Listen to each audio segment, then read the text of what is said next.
No topo de todos os rankings de educação estão alunos bem diferentes, os finlandeses e os chineses da cidade de Xangai.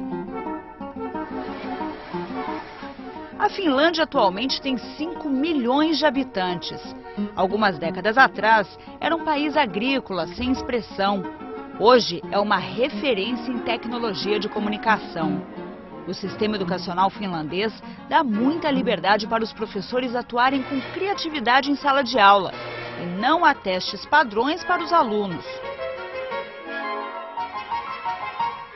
Só na cidade de Xangai moram cerca de 20 milhões de pessoas.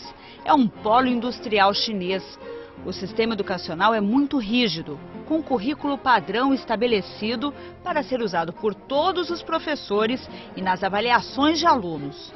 Como dois países com métodos tão diferentes podem ser exemplos de sucesso nos mesmos testes? A resposta está lá na frente da sala de aula. Nos dois casos você tem, a Finlândia, ser professor é uma das carreiras mais buscadas e mais prestigiadas. Não é? Os professores são bem formados, é uma sociedade muito homogênea, não é? Então os professores conseguem dar uma educação muito mais aberta, muito mais criativa, muito aparentemente, do que os chineses, que têm uma outra concepção muito mais tradicional, rígida, organizada, mas com muito investimento, com muito trabalho e também os professores também muito bem formados. Então são duas tradições diferentes, né, que têm em comum que os professores são bons e são bem formados, né, e a educação é levada a sério, levada muito a sério nos dois países. Ser professor nestes países significa ter prestígio.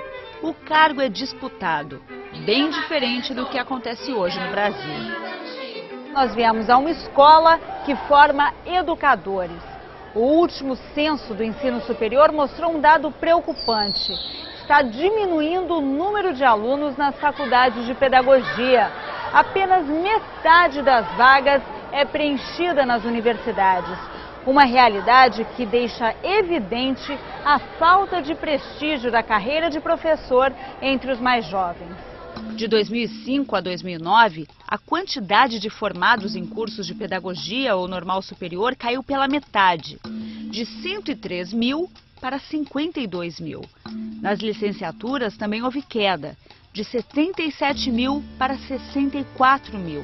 Os alunos que querem estar nestas salas de aula percebem que fazem parte de uma minoria. Só que mais do que me assustar o número de pessoas que estão procurando, a diminuição do número de pessoas que estão procurando o curso de licenciatura, é o número de pessoas que estão fazendo licenciatura porque foi a oportunidade que surgiu. Não estar qualificado e entrar porque passou no vestibular ou porque é mais fácil fazer licenciatura, eu acho que essas pessoas não deveriam estar nesse curso. Quando a gente fez a recepção dos primeiros calouros de pedagogia e a gente explicou o que era a pedagogia do ISERJ, muitos ficaram assustados, porque esperavam que fosse pedagogia empresarial também. Quando a gente falou que era voltado mais especificamente para o campo escolar, as pessoas se assustaram, né? E teve aquele debate e tudo mais, a gente teve que explicar novamente e teve uma evasão logo no primeiro período de pessoas do curso de pedagogia.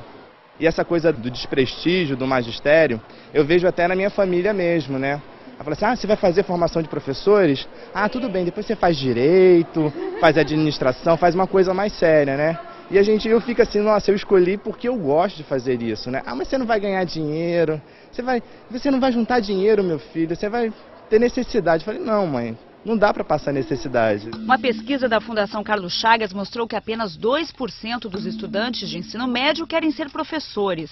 E dentre os poucos que disseram que vão seguir a carreira docente, 87% eram de escolas públicas. A opção foi praticamente descartada por jovens de escolas particulares.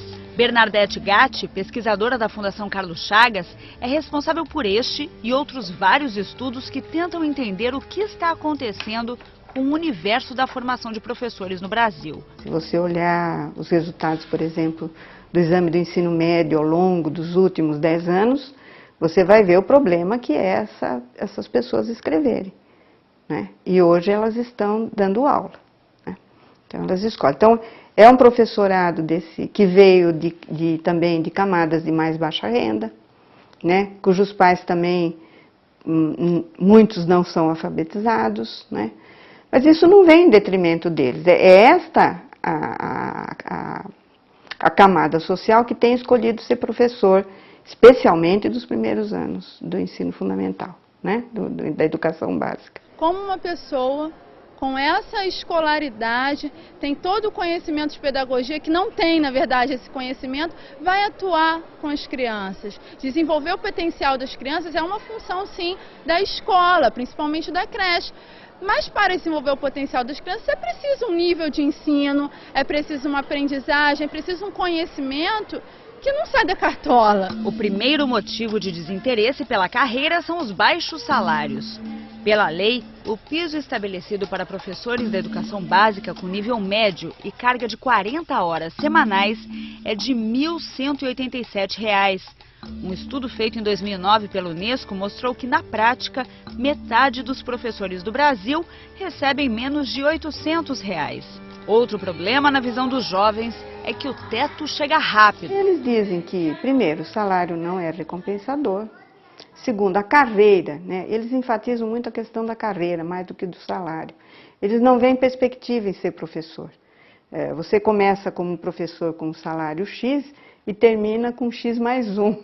Você não vê assim a possibilidade de uma progressão real de terminar a carreira com um salário maior, como você vê em outras profissões. O Brasil tem mais de 2.300.000 professores no ensino básico e superior.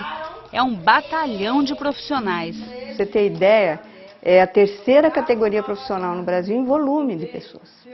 É uma categoria enorme. Tá? Todo mundo fala, construção civil. Não, mas quem dá emprego é a educação. E especialmente os sistemas públicos. É a terceira categoria. José Roberto é aluno do curso normal superior, que forma professores para a educação básica. Sempre quis trabalhar com os pequenos, na faixa etária de alfabetização, né? E com os jovens e adultos, né? Até pela minha história de vida, eu tenho um pai que ele é analfabeto funcional, só sabe escrever o nome, né? Minha mãe cursou só até a 4ª série, então foi algo que me chamou muita atenção. A Letícia decidiu optar por um caminho que atualmente tem maior reconhecimento financeiro. Eu quero ser professora do nível superior. Pronto, responde a questão. Eu acho que ser professora universitária hoje é uma área que eu gosto. Desde o primeiro dia de aula, eu senti que é um campo de atuação que é mais valorizado. É mais valorizado, sim. Tem um nível de conhecimento muito grande e é um desejo que eu tenho, terminando aqui, é buscar um mestrado. O Lobato é funcionário da Infraero e veio fazer pedagogia para conseguir coordenar um curso de formação de controladores de voo. Você confeccionar um curso, principalmente de uma profissão que é voltada para segurança de vidas humanas, a responsabilidade é muito grande, né? Então, eu achei que a formação na pedagogia me traria esse subsídio, esse embasamento para que eu pudesse dar continuidade dentro da própria empresa. Mas o que está acontecendo é o seguinte, é engraçado. Quando eu comecei a fazer o estágio, principalmente no ensino fundamental e próximo da educação infantil, eu comecei a mudar um pouquinho a minha cabeça. Eu comecei a ficar mais voltado, quem sabe, para no término da faculdade e trabalhar também com crianças. Mesmo entusiasmado, dificilmente ele vai largar o emprego bem remunerado para trabalhar com educação infantil. No estado do Rio de Janeiro, onde ele mora, um professor no cargo de docente 1, com carga semanal de 16 horas, recebe a partir de R$ 765 por mês bruto. Comparado com a minha empresa, que é a Infraero, o salário de um professor hoje do estado é igual ao que eu recebo de vale-refeição na minha empresa. E é uma empresa pública, toda controlada, que os salários não são nem tão altos assim. Os três estudam no Instituto de Educação do Rio de Janeiro, um dos mais tradicionais centros de formação de professores do Brasil.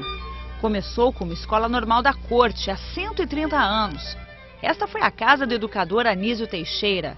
Passou por períodos em que a carreira de professor era considerada nobre. Foi até cenário da minissérie Anos Dourados, que mostrou esta realidade esquecida. O Instituto ainda é um centro de excelência. Hoje, os 600 alunos do curso superior têm uma oportunidade rara: colocar em prática, sob supervisão, os conhecimentos teóricos.